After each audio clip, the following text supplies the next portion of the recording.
আসসালামু আলাইকুম প্রিয় শিক্ষার্থীরা, আশা করি তোমরা সবাই ভালো আছো। তোমরা যারা নবম শ্রেণীতে পড়ছো, তোমাদের জন্য আজকের এই ক্লাস আলোচনা করছি তোমাদের গণিত বিষয়ের সপ্তম অভিজ্ঞতা কৌণিক দূরত্ব পরিমাপের ত্রিকোণমিতির দ্বিতীয় ক্লাসে।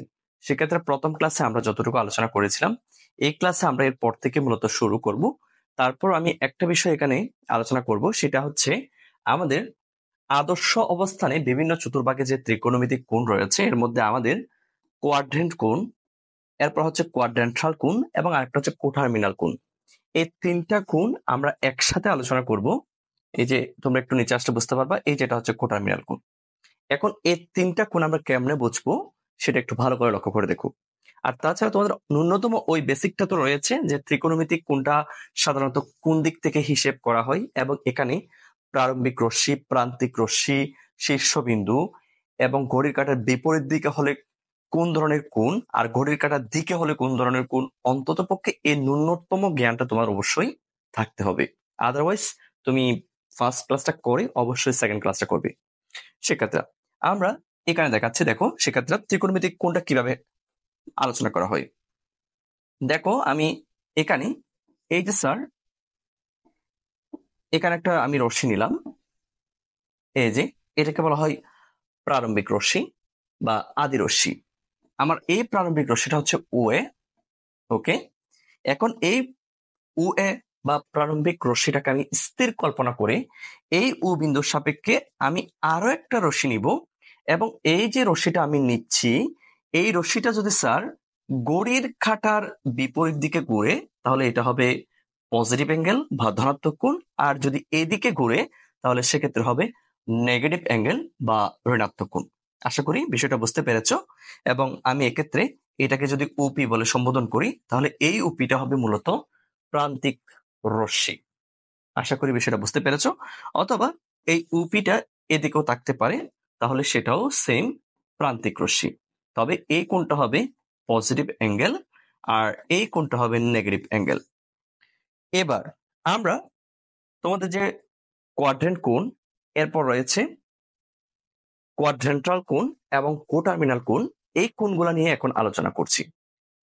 শিক্ষার্থীরা, তোমরা একটু লক্ষ্য করে দেখো, এই যে আমাদের যে গ্রাফ পেপার, এই গ্রাফ পেপারটাকে আমি অক্ষ এবং মূলবিন্দু, ফার্স্ট কোয়াড্রেন্ট, সেকেন্ড কোয়াড্রেন্ট, প্রত্যেকটা কোয়াড্রেন্ট আমি এখানে আলোচনা করেছি এবং তোমরা স্ক্রিনে সেটা দেখতে পাচ্ছ। এবার সেক্ষেত্রে লক্ষ্য করে দেখো, আমার এই ও এক্সটাই হচ্ছে মূলত প্রারম্ভিক রশ্মি। এই প্রারম্ভিক রশ্মির সাপেক্ষে স্থির কল্পনা করে ও বিন্দুর সাপেক্ষে ঘড়ির কাঁটার বিপরীত দিকে, মনে রাখবা ঘড়ির কাঁটার বিপরীত দিকে। তাহলে আমি এখানে ঘড়ির কাঁটার বিপরীত দিকে নিচ্ছি। এই যে গোলাপি কালারের যে রশ্মিটা দেখতে পাচ্ছ, এটা হচ্ছে মূলত আমার প্রান্তিক রশ্মি বা উপি রশ্মি। এই উপি রশ্মিটা যে কোণ উৎপন্ন করবে, মূলত সেটাই হচ্ছে মূলত পজিটিভ কোণ। এখন এই প্রান্তিক রশ্মির অবস্থানটা যদি স্যার, এই যে দেখো, ফার্স্ট কোয়াড্রেন্ট অথবা সেকেন্ড কোয়াড্রেন্ট অথবা এভাবে যদি কোয়াড্রেন্টের মধ্যে পড়ে, তখন আমরা সেই কোণগুলোকে বলবো কোয়াড্রেন্ট কোণ। আমি আবারও বলছি, যেমন ভালো করে লক্ষ্য করে দেখো, আমার এই যে প্রান্তিক রশ্মি ফার্স্ট কোয়াড্রেন্টে রয়েছে, এই যে সেকেন্ড কোয়াড্রেন্টে রয়েছে, শিক্ষার্থীরা এই যে থার্ড কোয়াড্রেন্টে রয়েছে, এই যে ফোর্থ কোয়াড্রেন্টে রয়েছে, প্রত্যেকটাই হচ্ছে কোয়াড্রেন্ট কোণ। যেমন তুমি যদি লক্ষ্য করে দেখো শিক্ষার্থীরা, আশা করি বুঝতে পারবে, এই যে এটাকে মনে করো θ1, এটা একটা কোয়াড্রেন্ট কোণ। কেন? তার প্রান্তিক রশ্মি ওপিটা ফার্স্ট কোয়াড্রেন্টে পড়েছে। একইভাবে শিক্ষার্থীরা, এই যে এটাকে যদি আমি θ2 বলে সম্বোধন করি, এটাও স্যার একটা কোয়াড্রেন্ট কোণ, কারণ প্রান্তিক রশ্মি উপিটা দ্বিতীয় চতুর্ভাগে পড়েছে। অর্থাৎ এই প্রান্তিক রশ্মি উপি এর অবস্থান যদি কোনো একটা চতুর্ভাগে হয়, আমরা সেই কোণটাকে কোয়াড্রেন্ট কোণ বলতে পারি। এখন যদি স্যার এই প্রান্তিক রশ্মি উপি এর অবস্থানটা যদি স্যার কোনো একটা অক্ষ বরাবর হয়, তাহলে সেক্ষেত্রে আমরা সেটাকে কি বলবো? যদি স্যার ও অক্ষ বরাবর হয়, বা যদি স্যার এক্স অক্ষ বরাবর হয়, বা যদি স্যার এই যে ওয়াই প্রাইম অক্ষ বরাবর হয়, তখন সেক্ষেত্রে কিন্তু এটাকে আর কোয়াড্রেন্ট কোণ বলা যাবে না। তখন সেক্ষেত্রে এটাকে বলতে হবে কোয়াড্রেন্টাল কোণ।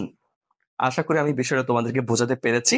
আমি আবারও রিপিট করছি, আমার প্রান্তিক রশ্মির অবস্থান যদি কোন একটা চতুর্ভাগে হয়, তাহলে সেক্ষেত্রে আমরা সেটাকে কোয়াড্রেন্ট কোণ বলবো। আর আমার প্রান্তিক রশ্মির অবস্থানটা যদি স্যার কোন একটা অক্ষের উপর হয়, তখন আমরা সেটাকে কোয়াড্রেন্টাল কোণ বলবো। এবার তোমরা একটু স্ক্রিনে দেখো, আশা করি এখানে বুঝতে পেরেছো কোয়াড্রেন্ট কোণ আর কোয়াড্রেন্টাল কোণের যে ব্যাপার স্যাপার। স্যার এই যে এটা হচ্ছে একটি কোয়াড্রেন্ট কোণ, আলফা, বিটা, গামা প্রত্যেকটা হচ্ছে কোয়াড্রেন্ট কোণ। কেন? থিটা কোণের প্রান্তিক রশ্মি ফার্স্ট কোয়াড্রেন্টে, আলফা কোণের প্রান্তিক রশ্মি সেকেন্ড কোয়াড্রেন্টে, বিটা কোণের প্রান্তিক রশ্মি থার্ড কোয়াড্রেন্টে এন্ড গামা কোণের প্রান্তিক রশ্মি ফোর্থ কোয়াড্রেন্টে। বাট তুমি যদি একটু লক্ষ্য করে দেখো, আমার এই ডেল্টা সাহেবের কোণটা একটু লক্ষ্য করে দেখো, এই কোণের প্রান্তিক রশ্মিটা হচ্ছে ওয়াই অক্ষের উপর। সো আমি সেটাকে কোয়াড্রেন্ট কোণ বলতে পারবো না, আমি সেটাকে কোয়াড্রেন্টাল কোণ বলতে হবে। ক্লিয়ার? এরপর আমরা আরেকটা কোণে যাব, সেটা হচ্ছে কি কোটার্মিনাল কোণ। স্যার এই কোণটাকে দুইটা কোণের প্রান্তিক রশ্মি যদি স্যার একই হয়, তখন আমরা সেটাকে কোটার্মিনাল কোণ বলবো। এই যে দেখো, আদর্শ অবস্থানে দুইটা ত্রিকোণমিতিক কোণের প্রান্তিক রশ্মি যদি একই হয়, তখন আমরা কোণ দুটিকে একটি অপরটির কি বলতে পারি? কোটার্মিনাল কোণ বলতে পারি। যেমন তোমরা যদি এই যে 30 ডিগ্রি, যেহেতু সেটা পজিটিভ, ঘড়ির কাঁটার বিপরীত দিকে ঘুরবে, জাস্ট এতটুকুই, এটা হচ্ছে 30 ডিগ্রি। ঠিক আছে? এবার আরেকটা হচ্ছে -330, যেহেতু এটা নেগেটিভ কোণ, তাহলে এটা ঘড়ির কাঁটার দিকে ঘুরবে। তাহলে সেক্ষেত্রে দেখো, এটা ঘড়ির কাঁটার দিকে ঘুরলে এই যে এখান থেকে শুরু করে এখান থেকে ঘুরে দেন আবার এখানে আসলো, ওকে, তখন আমরা সেই কোণটাকে বলতে পারি একটা অপরটার কোটার্মিনাল কোণ।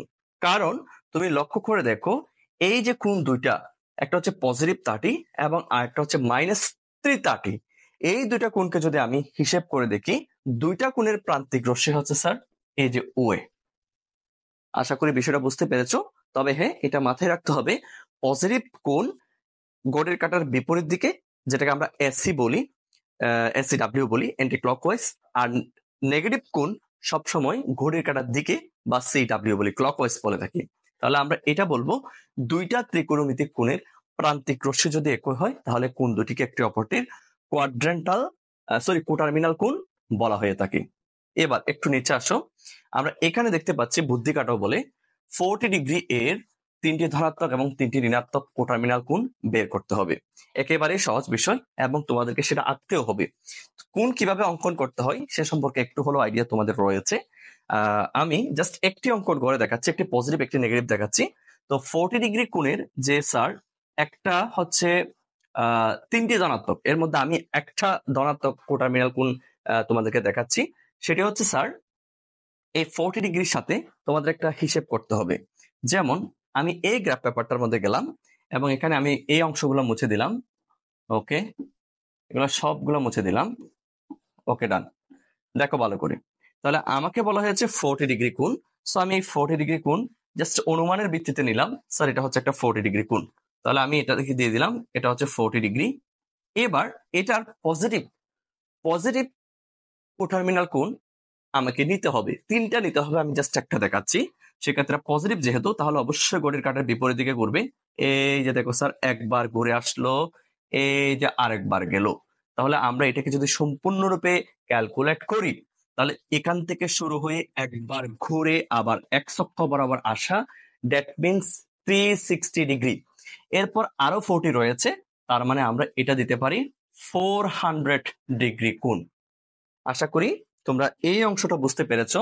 40 ডিগ্রি এর একটা ধনাত্মক কোটার্মিনাল কোণ হচ্ছে 40 ডিগ্রি এর 400 কোণ। একইভাবে আমরা আরেকটা দিতে পারি, আমি জাস্ট এক্সাম্পল গুলো দিয়ে দিব। আমি একটা অঙ্কন করে দিয়েছি, আরেকটা তোমরা নিজ দায়িত্ব অঙ্কন করবা। স্যার একবার ঘুরলে যদি একটি পজিটিভ পাই, তাহলে আরেকবার ঘুরে দেখো, আরেকটি পজিটিভ তোমরা পাবে, এবং আরেকবার ঘুরে দেখো, আরো একটি পজিটিভ তোমরা পাবে। তাহলে দেখো শিক্ষার্থীরা, ঠিক ওই অবস্থান থেকে আমি আবার স্টার্ট করলাম। এই যে স্যার, এখান থেকে শুরু করে আবার ঘুরে আবার এই জায়গায় আসলাম, তাহলে আবার 360 অ্যাড করে দিলাম। তাহলে সেক্ষেত্রে আমরা এই কোণের পরিমাপ করতে পারি 400, এর সাথে আরো 360 অ্যাড, তাহলে আমরা সেটাকে মেবি 760 ডিগ্রি বলতে পারি।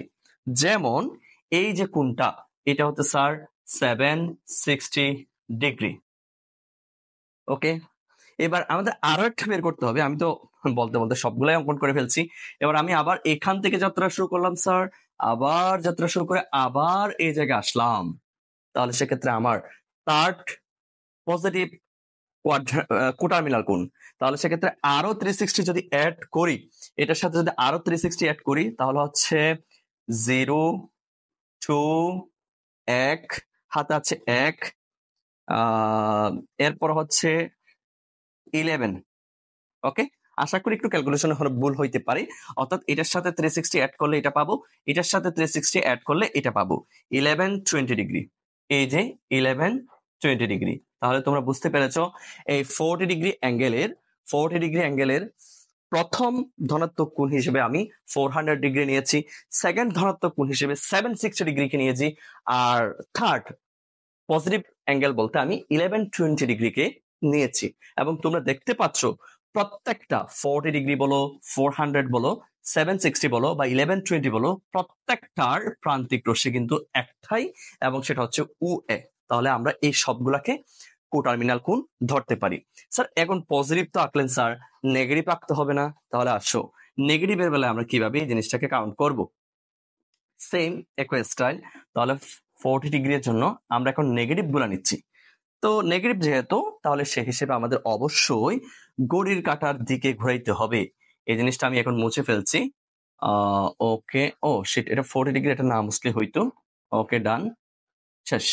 এবার আসো, যেহেতু এটা নেগেটিভ বলেছে আমাকে, তাহলে আমি ঘড়ির কাঁটার দিকে স্টার্ট করব। ওকে, তাহলে এখান থেকে স্টার্ট, কারণ এক্স অক্ষ বরাবর থেকে স্টার্ট হয়। এই যে স্যার একটা পেয়ে গেলাম। তার মানে 360 থেকে 40 চলে গেলে এটা হবে 3 - 320 ডিগ্রি। ওকে, তাহলে আমি এটাকে লিখে দিলাম -320 ডিগ্রি। এবার আমি আরেকটা সেকেন্ডটা নিচ্ছি, আবার এখান থেকে স্টার্ট করে ঘুরে আবার ওই সাইকেল আসলাম। তাহলে এটা কত? আরো -360 অ্যাড করতে হবে। তাহলে সেক্ষেত্রে এটা হবে আরো -360 অ্যাড করলে এটা হবে 80, তার মানে 680। তারপরে তোমরা একটু হিসাব করে দেখবা, এটার সাথে -360 অ্যাড করে দিবা। ঠিক আছে, তাহলে এটা হচ্ছে -380 ডিগ্রি। ক্যালকুলেশন অনেক সময় একটু ভুল হইতে পারে। অর্থাৎ একবার গুললে 320, আরেকবার ওই জায়গায় আসলে আরো -360 অ্যাড হবে, এবং আরেকবার যদি -360 অ্যাড করে দিই, তাহলে সেক্ষেত্রে হবে এটা 0, 6 যেহেতু এটা 4, হাতে আছে 1, এটা হবে তোমার 1040, আশা করি 1040। তাহলে আমি আরেকটা সাইকেল ঘুরি 1040। এই যে এখান থেকে স্টার্ট করে আবার ওই জায়গায় চলে আসলাম, এটাকে বলা হবে -1040 ডিগ্রি। আশা করি বিষয়টা সম্পূর্ণ ক্লিয়ার হয়েছে। আমি তিনটা নেগেটিভ কোণ একটা গ্রাফে অঙ্কন করে ফেলেছি। সো তোমরা কি করবা, প্রত্যেকটার জন্য আলাদা আলাদা গ্রাফ নিলে আশা করি বিষয়টা তোমাদের ক্লিয়ার হবে। তো এই হলো মূলত তোমাদের কোটার্মিনাল কোণের হিসাব নিকাশ। আমরা 40 ডিগ্রি এর পজিটিভ এবং নেগেটিভ নিয়ে সবগুলো নিয়ে আলোচনা করেছি। তিনটা এক্সাম্পল এবং কোণ আমরা এখানে শো করেছি। এবার এরপরে আসো আমাদেরকে কি বলা হয়েছে, এখন কোণের আদর্শ অবস্থানে ত্রিকোণমিতিক অনুপাত, এই অংশটা আমাদের বুঝতে হবে। ত্রিকোণমিতিক অনুপাত আমরা ন্যাচারালি জানি, ত্রিকোণমিতির ক্ষেত্রে সাধারণত 6টা অপারেটর রয়েছে, অর্থাৎ 6টা অনুপাত রয়েছে, এবং এই 6টা অনুপাতের একটা সিস্টেম বা সিরিয়াল রয়েছে। এই অংশটা আমাদের মনে রাখতে হবে। যেমন আমরা প্রথমে কাকে অবস্থান দিই, সাইনকে। এই জিনিসটা অবশ্যই মাথায় রাখতে হবে শিক্ষার্থীরা। আমাদের প্রথম অবস্থানটা হচ্ছে সাইন।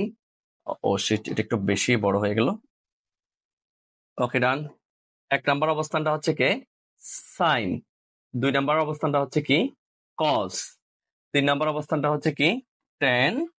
এরপরে তোমার 4 নাম্বার অবস্থান হচ্ছে কট।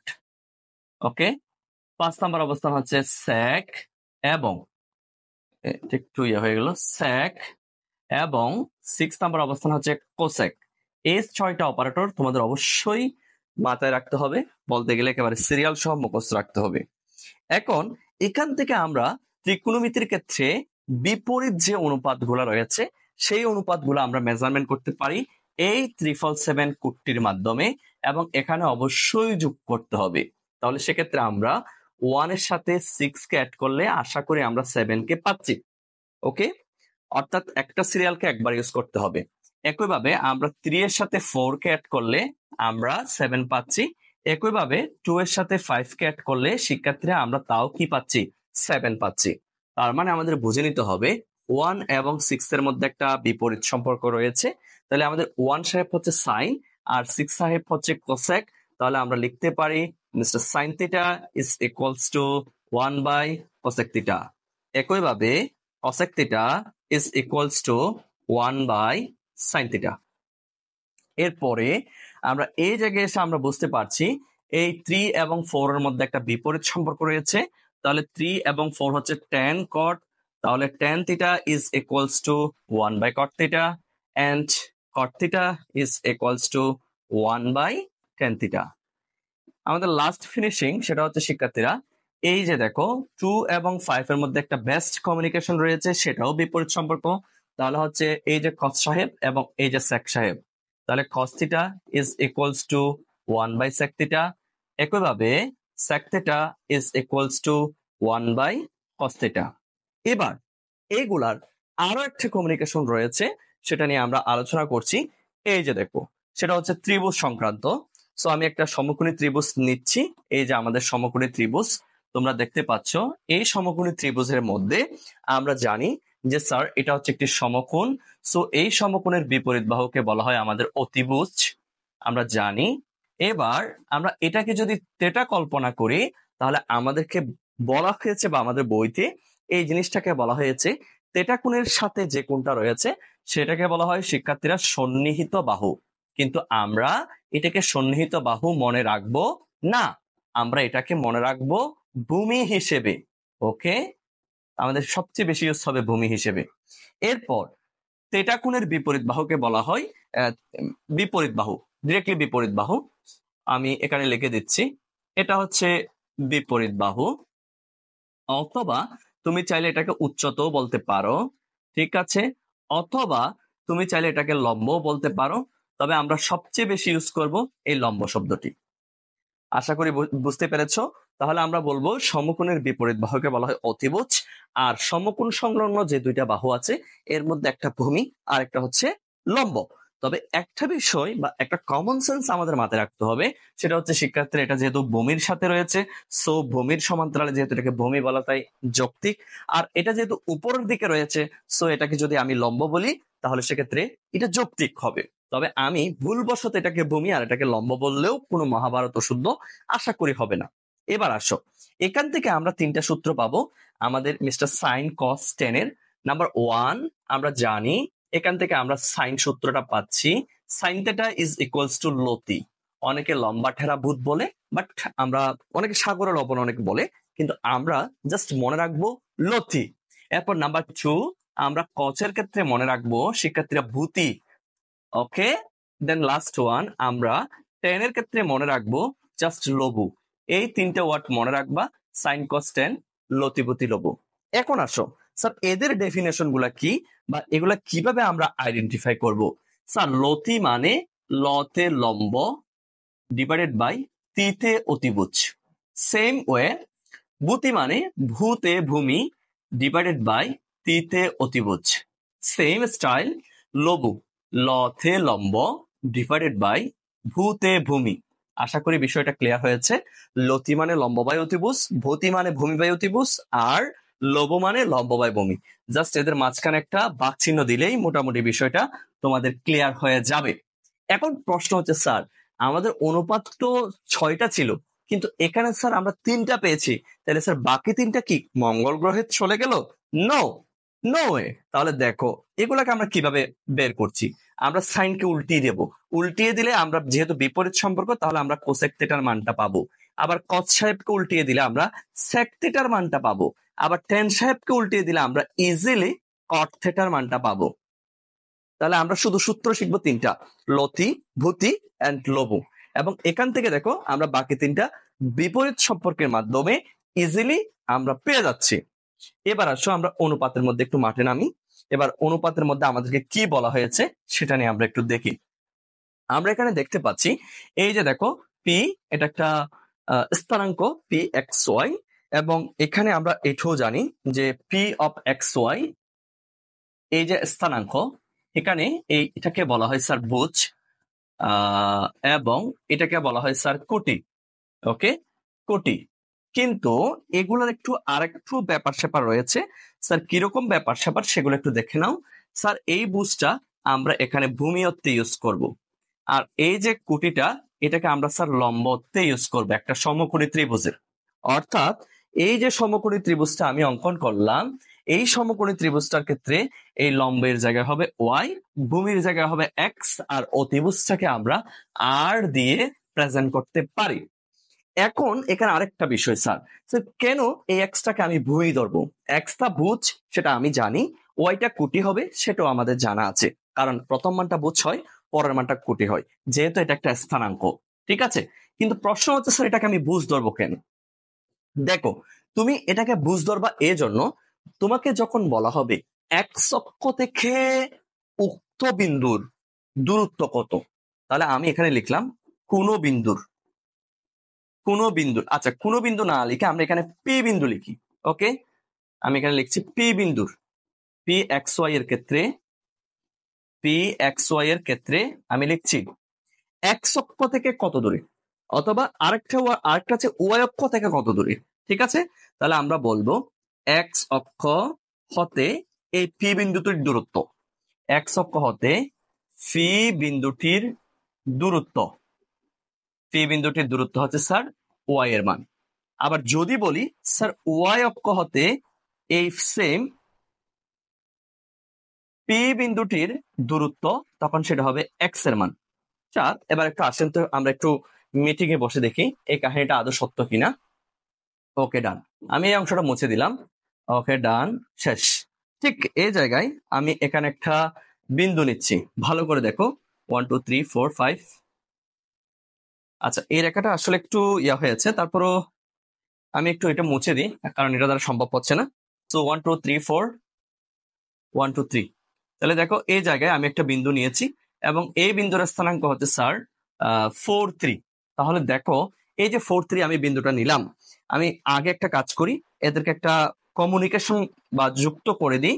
এই যে স্যার, এই যে যুক্ত, ও মাই গড, এটা তো হয়ে গেল। আমি কালারটা চেঞ্জ করি।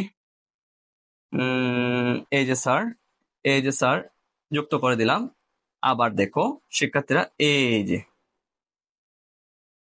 হ্যাঁ, এখন তুমি আমাকে বলো, যদি আমি বলি এক্স অক্ষ, অর্থাৎ রেড কালার যে অক্ষটা দেখা যাচ্ছে, সেই অক্ষ থেকে এই পি বিন্দুর দূরত্ব, তাহলে এই এক্স অক্ষ থেকে কত দূরে বললে? আপনি তো বলেছেন স্যার এক্স অক্ষ থেকে বললে ওয়াই এর মান, আর ওয়াই অক্ষ থেকে বললে কার মান? এক্স এর মান। তাহলে আমরা ইজিলি বসে দিতে পারি এক্স অক্ষ থেকে কত দূরে বললে স্যার এই ওয়াই এর মানটা।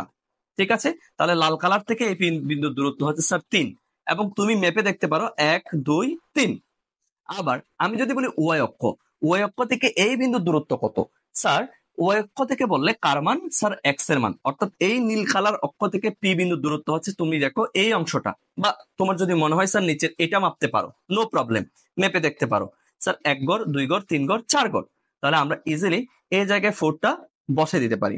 এবার দেখো তো আমাদের কাজটা হয়েছে কিনা। এই যে আমরা যে শুরুতে বলেছিলাম প্রথমটাকে আমরা ভূমি ধরবো, তাহলে কি এটা ভূমি হয়েছে? আর এই যে ওয়াই এর মানটাকে স্যার আমরা লম্ব ধরবো, তাহলে কি স্যার এটা লম্ব হয়েছে কিনা একটু কষ্ট করে দেখো তো। অর্থাৎ আমাদের সবগুলা সিস্টেম কাজ করেছে কিনা। এক্স অক্ষ থেকে কত দূরে বললে ওয়াই এর মান, আর ওয়াই অক্ষ থেকে কত দূরে বললে এক্স এর মান। ঠিক এই জায়গায় দেখো লাল কালার থেকে কত দূরে বললে, লাল কালার থেকে যেহেতু কত দূরে বলেছে স্যার, এই যে দেখো ওয়াই এর মান, আর নীল কালার থেকে কত দূরে স্যার এক্স এর মান। এবং দেখো এটা আমাদের ভূমি হিসেবে কাউন্ট হয়েছে, আবার এটা আমাদের লম্ব হিসেবে কাউন্ট হয়েছে। এবার আমরা পিথাগোরাসের সূত্র দিয়ে আর এর মানটা ইজিলি বের করতে পারি। তো কিভাবে এটা বের করবা সেটা অলরেডি তোমরা সবাই জানো, এবং তোমাদের অলরেডি জানার রয়েছে। তারপর আমি একটু করে দেখাচ্ছি, কারণ এই জিনিসগুলা না দেখালেই নয়। ওকে ডান, এখন পিথাগোরাসের সূত্রটা অ্যাপ্লাই করো স্যার। অতিভুজ square is equals two sir ভূমি স্কোয়ার প্লাস লম্ব স্কোয়ার, বা লম্ব স্কোয়ার প্লাস ভূমি স্কোয়ার, তোমার যা ইচ্ছে তাই দিতে পারো। এখন আমি ডিরেক্টলি আর এর মান বের করলে এই স্কোয়ারটা যখন পক্ষান্তর করা হবে এটা রুট হিসেবে যাবে, so x square plus y square. এটার মাধ্যমে আমি এই অতিভুজের মান আটটাকে বের করতে পারবো। এবার বইতে আসো, আমাদেরকে কি বলা হয়েছে? এই যে দেখো সূত্রটা দেওয়া হয়েছে সবগুলোকে এখন আমরা এখান থেকে আমরা আমাদের কাঙ্ক্ষিত যে অনুপাতগুলো আছে সেগুলো বের করতে পারি কিনা দেখো। আমাদের সাইন সাহেব কি স্যার লম্ব ডিভাইডেড বাই ও, তার আগে আমি এখানে একটু কাজ করে দিই, এখানে একটু আমি কাজটা একটু করে দিই। এটাকে বলা হবে লম্ব, তোমরা দেখতে পাচ্ছ। এ আর কে বলা হবে অতিভুজ, আর এ এক্স কে বলা হবে কি ভূমি। সো তোমরা দেখো এই যে সাইন মানে কি স্যার লম্ব ডিভাইডেড বাই অতিভুজ, এই যে দেখো লম্ব ডিভাইডেড বাই অতিভুজ। আর এটাকে উল্টিয়ে দাও স্যার, উল্টিয়ে দিলে কোসেকের মান চলে আসছে কিনা, ইজি। এরপর আমাদের আরেকটা জানতে হবে কস। কস মানে কি স্যার এই যে ভূমি ডিভাইডেড বাই অতিভুজ। তাহলে দেখো এই ভূমি ডিভাইডেড বাই অতিভুজ, এটাকে উল্টিয়ে দাও স্যার এ মানটা আসছে কিনা দেখো।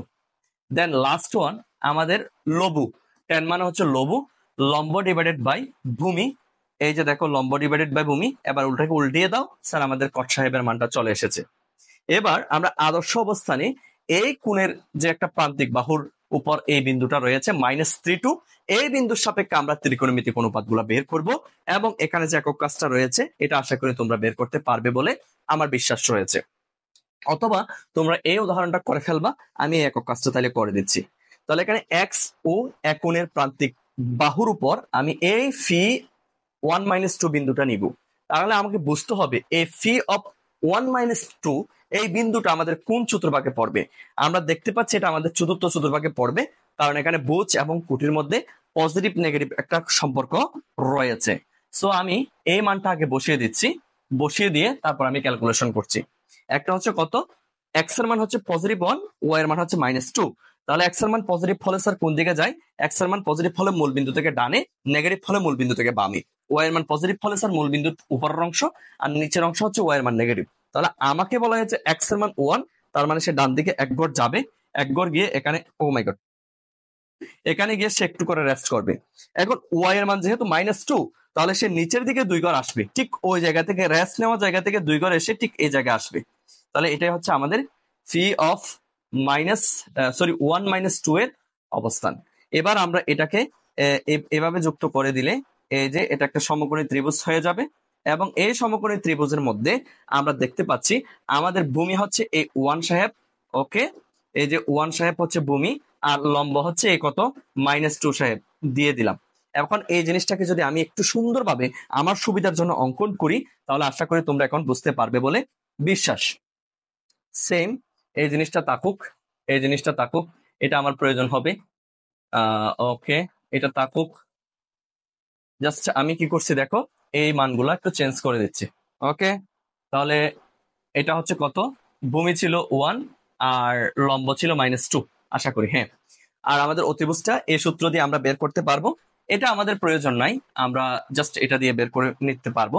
সো আমি এই সূত্রটা দিলাম, আমরা জানি বলে লিখে দিলাম এখানে, আমরা জানি বলে ডিরেক্টলি লিখে দিলাম। এবার আসো এক্স এর মানটা বসিয়ে দাও, এক্স এর মান হচ্ছে 1 আর ওয়াই এর মান হচ্ছে -2। দেন আমি যদি এটা ক্যালকুলেশন করি তাহলে হবে এটা 1 আর এটা হচ্ছে 2 স্কয়ার মানে 4, দ্যাট মিনস এটা হচ্ছে √5। এটা হচ্ছে আমার এই যে অতিভুজ সাহেবের মান। এখন এই অতিভুজ সাহেবের মানের প্রেক্ষিতে আমরা আমাদের যে 6টি অনুপাত রয়েছে এই 6টি অনুপাত আমরা বের করব। আমি এখানে কোনটা দিই নাই, এই কোনটা একটু তোমরা নিজ দায়িত্বে দিয়ে দিবা, নো প্রবলেম। তোমরা এই যে দেখো এটা হবে এক্স ও এ, এর উপর একটা বিন্দু পি, এক্স ও এ। আচ্ছা, এক্স এক্স ও এ, এই যে আচ্ছা এই জায়গায় দিই, এত কাহিনী না করে এই জায়গায় দিয়ে ফেলি।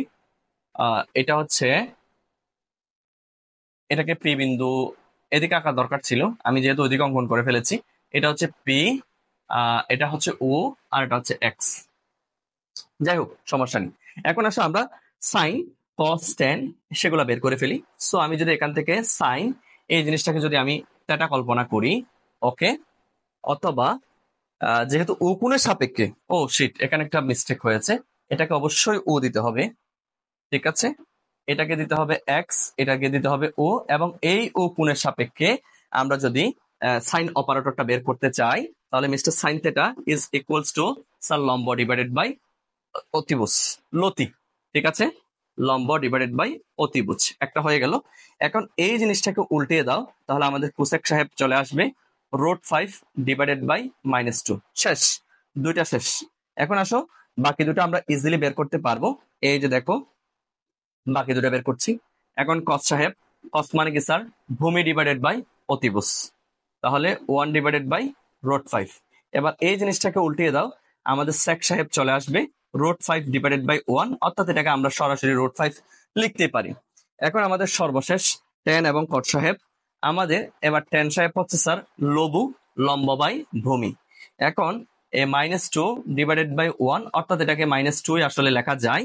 এরপর আমাদের আরেকটা আছে কট সাহেব। এখন কট সাহেব বলতে স্যার এই মানটাকে উল্টিয়ে দাও, তাহলে হবে স্যার 1/-2। তাহলে আমরা প্রত্যেকটা ত্রিকোণমিতিক অনুপাত বের করে নিয়েছি। সেম একই স্টাইলে তোমরা এই উদাহরণটা করে ফেলতে পারবে। এরপর কোয়াড্র্যান্ট কোণের ত্রিকোণমিতিক অনুপাত আরো রয়েছে, এই অংশগুলো আমরা আগামী ক্লাসে আলোচনা করব। আশা করি তোমরা আমাদের সাথে থাকবে। আমাদের ক্লাসটা ভালো লেগে থাকলে তোমরা আমাদের অনলাইন পেইড কোর্সে যুক্ত হতে পারো, অথবা আমরা ক্লাস 8 এবং 9 এর যে অনলাইন পেইড কোর্সগুলো নিয়ে থাকি সেখানে তোমাদের ছোট ভাই বা বড় বোন বা বড় ভাই থাকলে অবশ্যই আমাদের কোর্সে অ্যাড হতে পারো। এবং আমরা কিন্তু যারা পেইড কোর্সে যুক্ত হয় তাদের জন্য আমরা ফ্রিলি সাজেশনগুলো প্রোভাইড করি। অন্যথায় আমাদের পেইড কোর্স ছাড়া কেউ যদি আমাদের সাজেশনগুলো নিতে চায় তাহলে সেক্ষেত্রে অবশ্যই একটা ফি দিতে হয়। সেক্ষেত্রে ভালো থেকো। পরবর্তী ক্লাসের জন্য শুভকামনা রইল। Best of luck.